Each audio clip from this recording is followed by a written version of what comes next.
Hey guys, this is Kevin for Pixavert.com. In this video we're going to be doing this really cool edit. We're going to be creating a retro effect.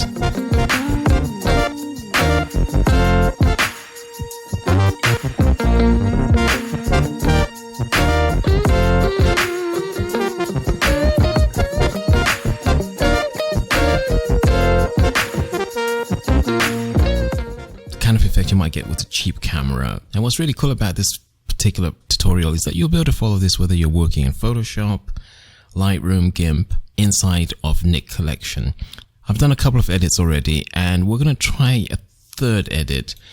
The first two came out very different and the only thing I can guarantee with the third one is that it's going to be a little bit different from the other two. Let's get going. The first thing is you can download this picture. I'll have a link in the description if you want to work along. What I want to do before we get started is to clean up a couple of issues inside of this photograph. If I zoom in over here, there's a little bit of a sensor spot there. We need to get rid of that. And I'm going to do that inside of Gimp 2.10 by just making a selection next to it, copying and pasting, and then creating a new layer. Then we're just going to move that across there. That getting rid of that sensor spot is important because it's actually going to look pretty ugly after we finished editing the entire image. So I'm going to merge down, and I'll recommend you do this in Photoshop or in Lightroom if you're working along. There's another little bit here which is easily gotten rid of using the clone stamp. Otherwise the image is excellent. We'll be able to make rapid progress. Inside of Gimp you get the Nik Collection in the filters menu. We're going to be using Analog Efex Pro 2. You can also do everything that I'm going to do in the Gimp plugin, and for some of you guys in Linux you might want to check the features in there. I might get around to doing this tutorial inside of Gimp. If you're interested in that, let me know in the comments. Inside of Gimp, we just click on this and that will take us into the filter that we need to work on. You might want to create a duplicate layer, but we don't really need to. Inside of Photoshop, you'll find Nik Collection under the filters menu, and in Lightroom, you just basically right click the image and then choose Edit In and choose Analog Efex Pro. We'll open up Analog Efex Pro and get going. I'm going to choose New from Visible so that we create a new layer. So here we are inside of Analog Efex Pro. This is going to be a complete edit from start to finish. And one of the really cool things about this particular filter is that you can create what are called recipes. These recipes are styles that you create on your own, and you can save those styles for future use. So that's a really powerful feature of this software, and I'm going to show you how to do that, how to create these different recipes, all of that. This is going to be a fairly detailed tutorial. What I want to do first of all is to look at what you'll see when you first enter the plugin. I'll have a download link for the Nik Collection in case you haven't downloaded it yet. What you should see when you first open the plugin is that you have this section here called cameras, and you've got classic camera 1, 2, 3, 4, 5, 6 all the way through to 9, and you can very easily go ahead and just sample these by clicking on them, or you can just look at the thumbnails. Now these recipes are awesome. I mean, like the second one, I really like the effect here, and you know, you can get really authentic looking traditional photographic types. We're going to be working with classic camera 5. We're going to use that as our starting point, and I'm going to show you how to actually edit this and how to do awesome stuff with it. What we're going to do is just to have a look at the filter first of all and what it's doing. The first thing you'll notice is that the filter is adding a really deep vignette around the image. You might not notice that it's also adding quite a lot of grain. That's something which I really like. We're going to be actually adding a lot more grain than what we see here. And it's also making the photograph a lot more saturated. That's pretty realistic, but I think maybe the saturation is a bit too noticeable. So we're going to be toning that down. And we're going to be adding a bunch of other things that are found inside Analog Efex Pro. So in case you haven't figured out, Analog Efex Pro is all about trying to simulate the kind of effects that you get in old cameras. The type of camera I'm going to be simulating, as I've said before, is going to be a really basic toy camera, really nasty, all kinds of things going on that are just horrible, but it'll give us that nice retro feel, and that's what we're aiming for.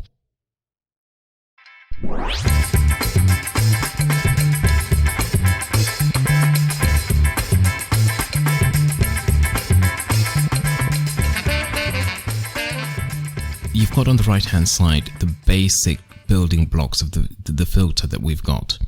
So we've got basic adjustments, dirt and scratches, lens, vignette, film type, and all the way down here we can either choose a loop, which we don't really need for this particular edit, or we can choose a histogram.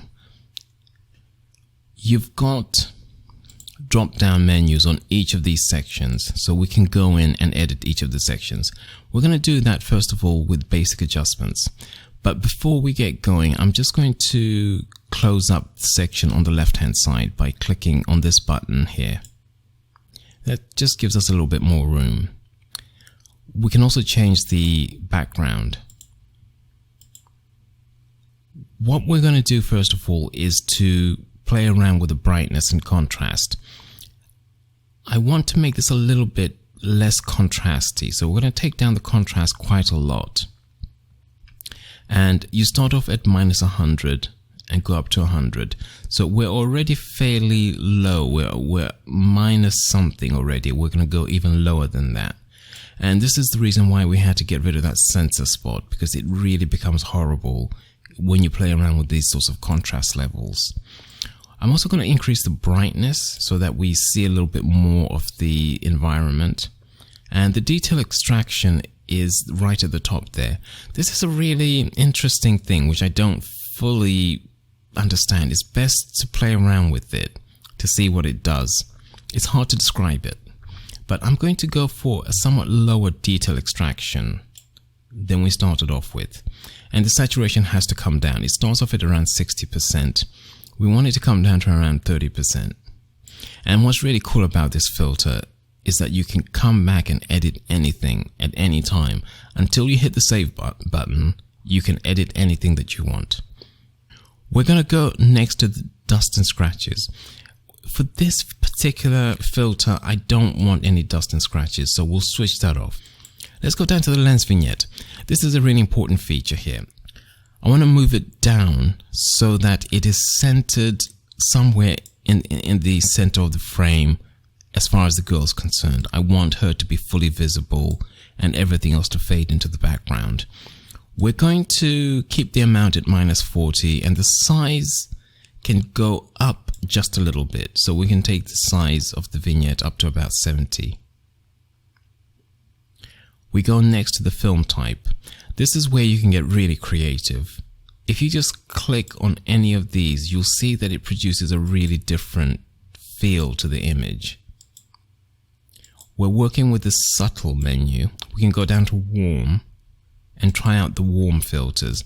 And for this particular image, I found that there was one which I kind of liked, but most of them produced effects that I didn't feel went that well with this particular image.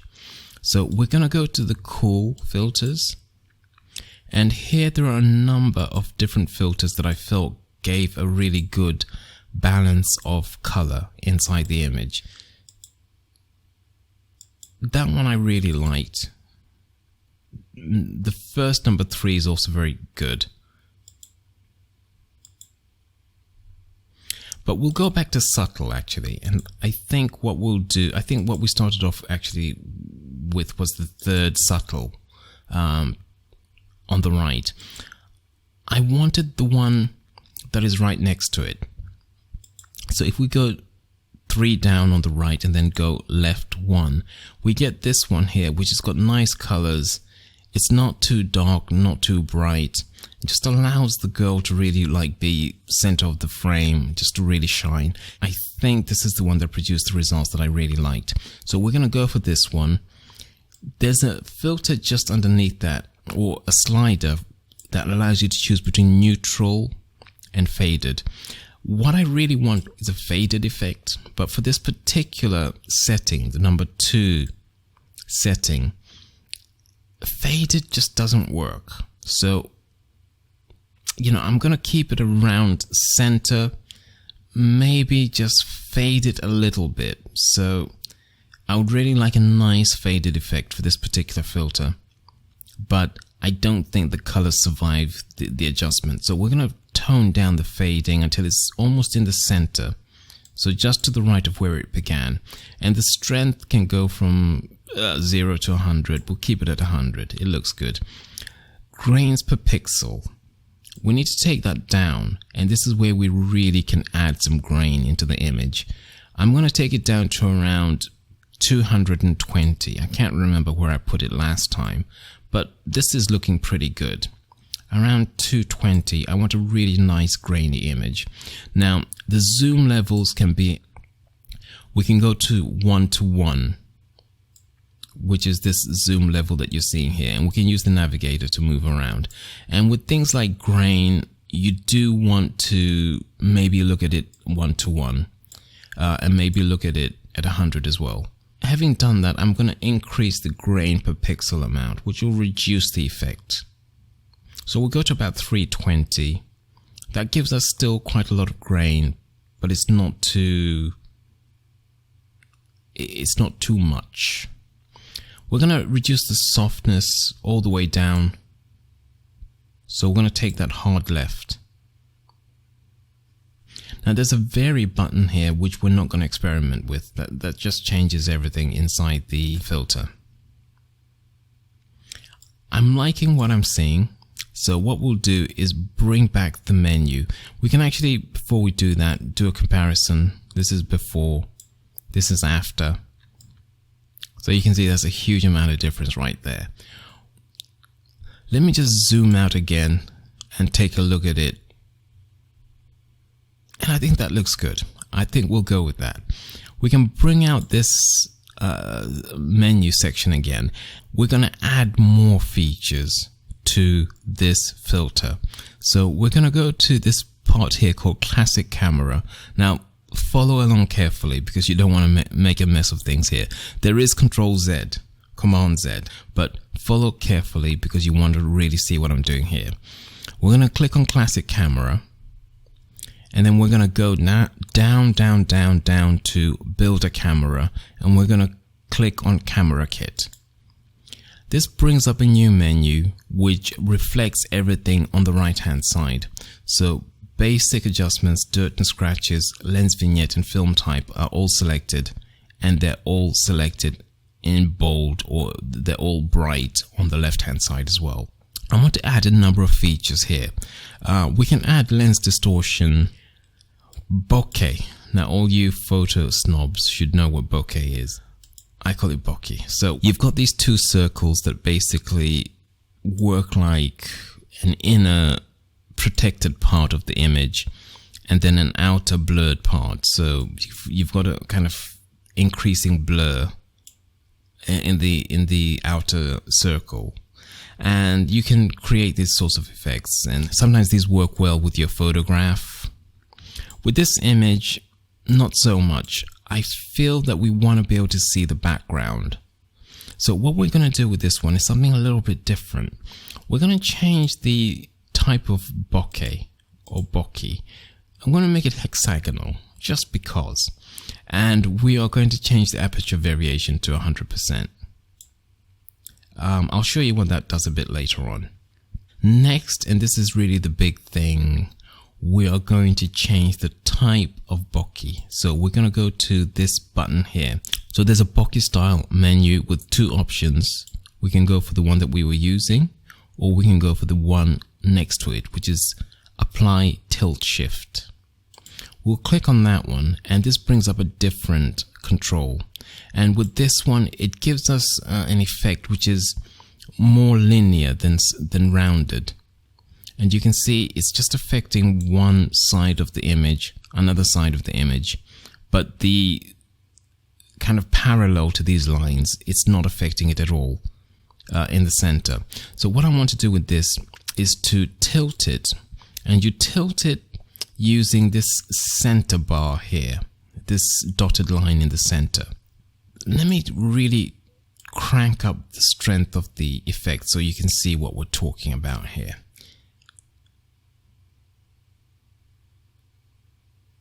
And you can see how responsive this filter is. It's blurring everything really quickly. It doesn't mess around.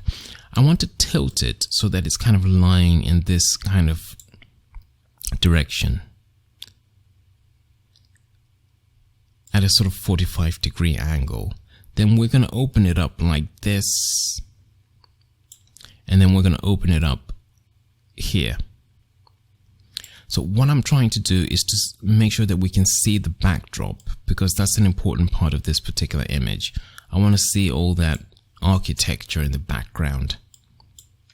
We'll open it right up as much as possible, and I want the backdrop to be unblurred, but I want to do a bit of blurring around the front here. So we're going to bring this slider in, and it's just going to blur out her arm, giving an indication that we're standing really close to her, and the part of her that is closest to us is kind of out of focus. That's the effect I'm going for.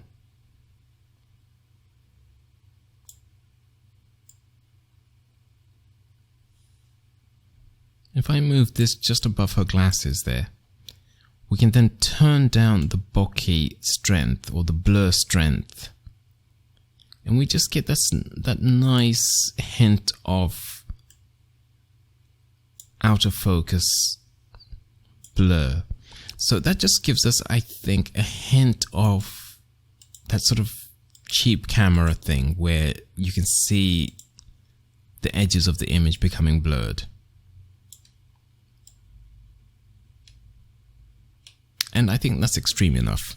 There's an aperture variation which I changed earlier, and it doesn't make much of a difference. It just creates a little bit more blur. But I like it at 100, so we'll keep it there. We're going to add a couple more filters. The first one is going to be light leaks. So we'll click on light leaks, and what you'll see is that there's a button there that you can use to add or subtract these different options on the left hand side.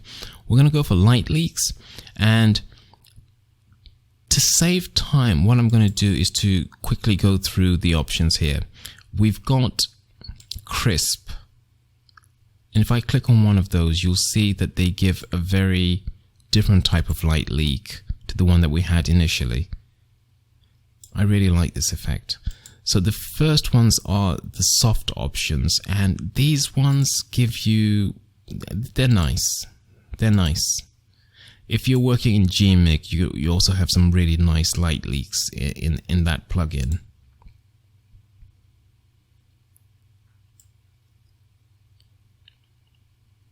And they really give an impression of working with a really cheap camera.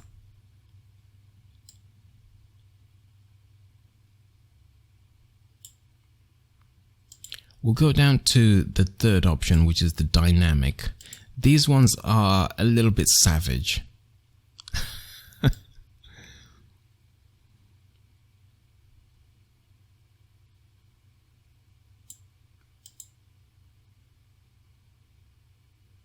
The difficulty with these ones is that I wanted ones where the light was coming from the sort of top right, and I couldn't find one where I could convincingly get the light to seem as though it was streaming in from the top right hand side.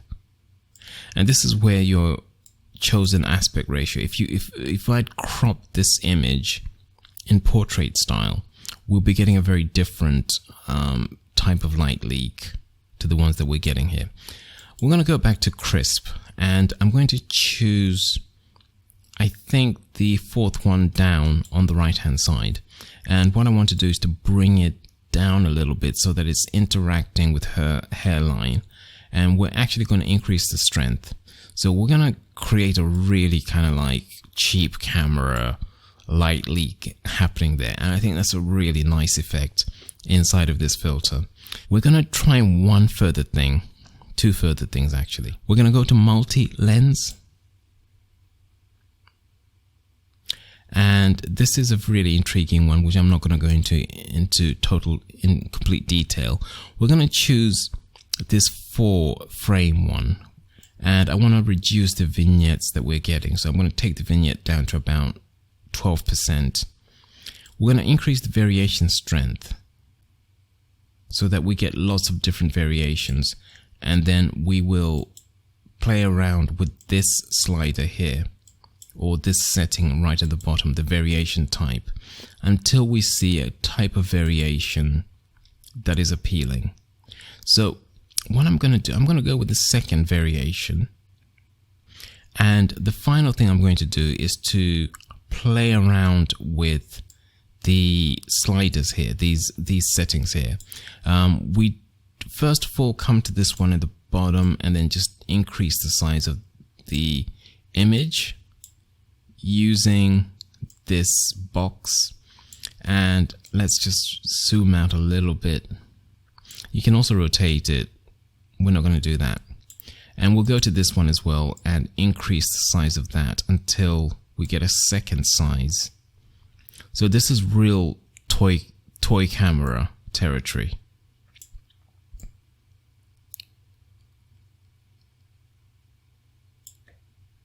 If you're wondering why I'm going for multi-lens, it's because we can. It's like President Obama said, because we can. I think he said something like that. Yes, we can. Thank you. And I think we'll leave this one at its original size so we can really appreciate that blur going on there. But yeah, that's your total cheap camera effect right there. There's another option we can take a quick look at, which is the frames. And with this one, you can just add an outer frame right at the edge. Here, you really need to be careful because you don't want to choose something that is not really going to be suitable for your image. It's possible to go wrong with your choice of frame. So I'm actually going to remove the frames, but they are quite an interesting feature. And we will save this particular recipe. So we just hit save and choose, give that a name, hit OK. And now we can hit the save button right at the bottom. You've got to hit the save button up here, not the one at the bottom, to save the filter. We can now save, and it will take us back into Gimp or Photoshop or Lightroom. Now we're back inside of Gimp, and in Gimp 2.10 you'll probably get an error message, something like this. Just say yes daddy, hit OK, and forget about it. That's our final image. I think that's pretty impressive for a few minutes work. Well, about 20 minutes work. But yeah, I think that's pretty cool. We managed to get a really decent edit out of that, and I think that's something to be happy with. We're going to leave it at that. I hope you liked some of that. If you did, hit the like button, subscribe for more videos, and share this video with anyone else you think might like it. That's going to be it for now. Thanks for watching. Until next time, take care. Bye.